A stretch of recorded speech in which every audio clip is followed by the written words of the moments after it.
नमस्कार दोस्तों, हम आज आप लोगों को गारी गीत सुनाने जा रहे हैं। तो अगर हमारी गारी गीत आप लोगों को पसंद आए तो लाइक करें और अपने दोस्त शेयर करें ताकि वो भी गीत कर लें। तो चलिए हम आप लोगों को गारी गीत सुनाते हैं।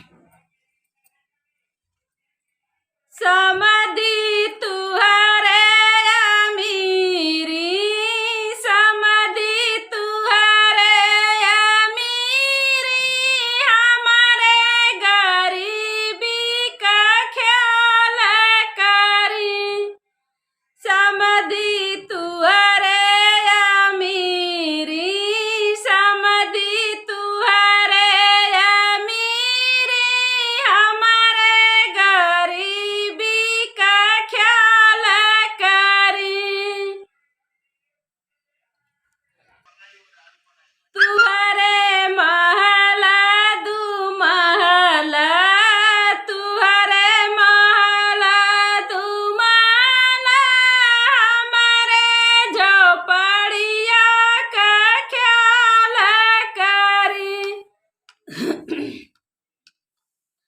तुहरे महला दू महला, तुहरे महला दू महला, हमारे झोपड़िया का ख्याल करी।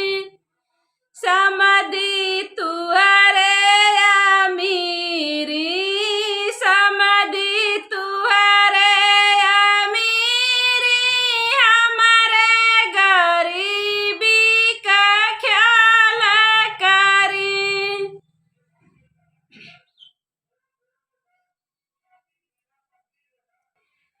तुहरे चार चक्का दू चक्का, तुहरे चार चक्का दू चक्का, हमारे साइकिलिया का ख्याल करी। तुहरे चार चक्का दू चक्का, तुहरे चार चक्का दू चक्का, हमारे साइकिलिया का ख्याल करी। समधी तुहरे अमीरी, समधी तुहरे अमीरी, हमारे गरीबी का ख्याल करी। तुहरे हलुआया पूड़ी, तुहरे हलुआया पूड़ी, हमारे चटनिया का ख्याल करी।